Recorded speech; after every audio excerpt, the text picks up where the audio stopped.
Qu'est-ce que je pense du changement de sexe? Vais-je subir cette intervention? Je vais vous répondre tout de suite.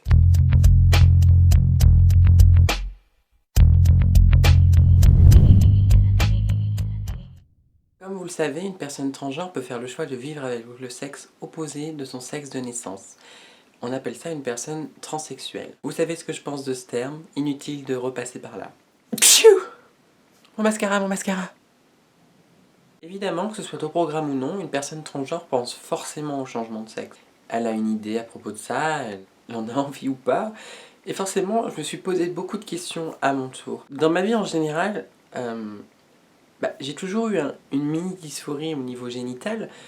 Une dysphorie, c'est quelque chose de difficile à supporter. Ça peut être une dysphorie d'humeur, une dysphorie d'identité, une dysphorie génitale. Une dysphorie, c'est tout simplement quelque chose qu'on a du mal à faire avec.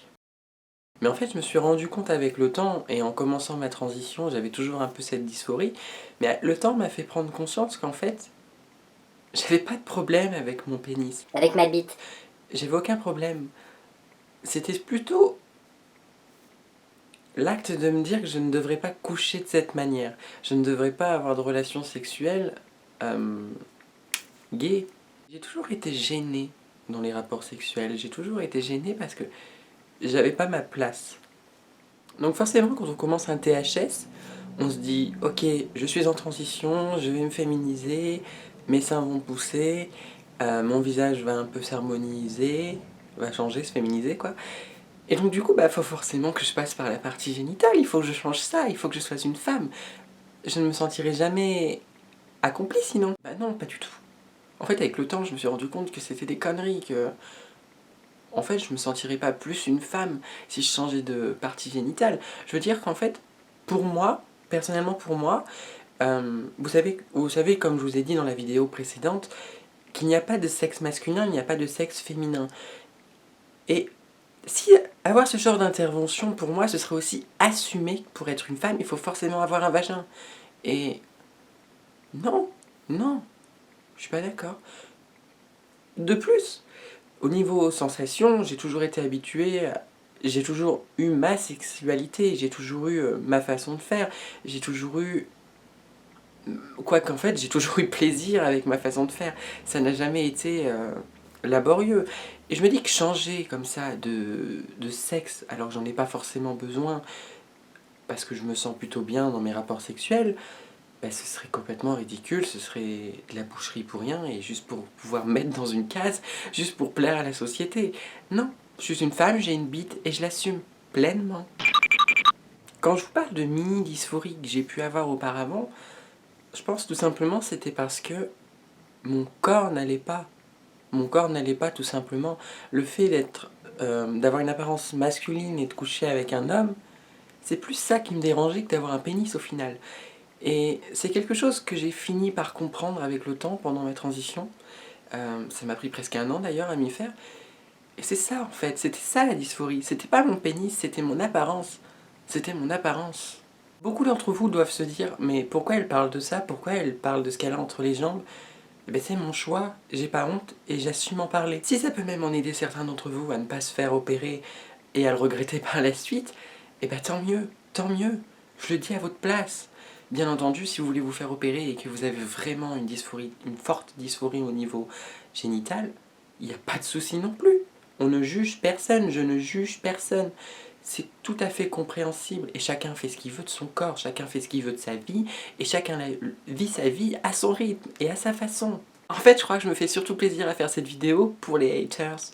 Vous savez, ceux qui me mettent en commentaire « Mais de toute façon, t'es né avec une bite, Dieu t'a fait avec une bite, tu seras jamais une femme, t'auras toujours une bite. » Espèce d'abruti, va. Tu sais ce que c'est une expression de genre, une identité de genre, les chromosomes, les parties génitales? Non. Alors arrête de me mettre des commentaires sans savoir rien sur la vie. Donc voilà, je réponds à cette question que vous êtes quand même beaucoup à me demander. Si je vais avoir cette intervention chirurgicale, eh bien non, parce que j'ai aucun problème avec. Et c'est con, ça paraît stupide, mais je suis heureuse de le dire, je suis heureuse de l'assumer et je suis heureuse de m'en rendre compte. Parce que je pense que, comme j'ai dit auparavant, toute personne trans va forcément penser au changement de sexe sans trop réfléchir au début. Mais avec le temps, vous allez commencer à savoir si votre dysphorie est réelle ou non. Et Ça, c'est important. C'est important de prendre votre temps et de ne pas vous décider d'un coup. De toute façon, pour vous faire opérer, ça va vous prendre une blinde. Donc du coup, vous aurez le temps de vous faire à la question et d'y penser, d'y réfléchir et tout. Il y a le côté esthétique. Oui, mais on voit ta bite sortir. Les hormones, déjà, ça rétrécit tout, hein, je peux vous le dire. Forcément, il n'y a plus grand chose à cacher après, croyez-moi. Ça dépend si vous êtes membré comme un cheval avant, mais sinon, non, ça rétrécit, ça s'atrophie plutôt bien. Et encore pire si vous êtes sous androcure, bloqueur de testostérone. Si vous voulez purement faire ça pour le côté esthétique, eh ben, franchement, vous le faites pour vous ou pour les sociétés, comment elle va vous regarder? D'autant plus qu'il y a plein de petites astuces pour cacher son sexe. Il y a le tuck, il y a plein de choses. Vous pouvez porter par exemple ce qui s'appelle une gaffe. Donc moi j'avais ça avant ma transition, donc c'est comme ça. Et ça permet de cacher vraiment le sexe. En fait c'est tout con, vous la mettez, vous l'enfilez comme une culotte. Voilà. Ensuite vous remontez vos testicules vers là. Après je peux vous mettre un lien sur le tuck en bas, vous comprendrez mieux. Vous mettez votre queue ici dans ce sens. Et en fait, comme ça fait comme un string, vous remontez, vous mettez ça dans les fesses. Je peux vous dire que votre sexe, il va être plat. Ça va être bien tendu. Donc voilà, vous pouvez aussi acheter des sous-vêtements qui sont... Vous n'êtes pas obligé d'acheter une gaffe, ça s'appelle une gaffe. C'est beaucoup utilisé par les travestis aussi. Mais vous pouvez aussi utiliser des sous-vêtements très... des sous-vêtements... moi par exemple, je prends des petites culottes en S maintenant et ça fait l'affaire. Hein. Donc vous n'êtes pas obligé d'acheter forcément quelque chose de spécifique. Mais il faut savoir que même en portant un simple jean, parfois on voit même pas le pénis. Dans un jean, moi quand je mets un jean on le voit pas. Hein. Une robe encore moins. Forcément si vous portez une jupe qui est serrée, ce sera sûrement serré, mais... Sinon non, on voit pas grand chose. Voilà, vous avez mon avis sur l'opération de réassignation sexuelle. Et donc... j'espère que cette vidéo vous sera été utile.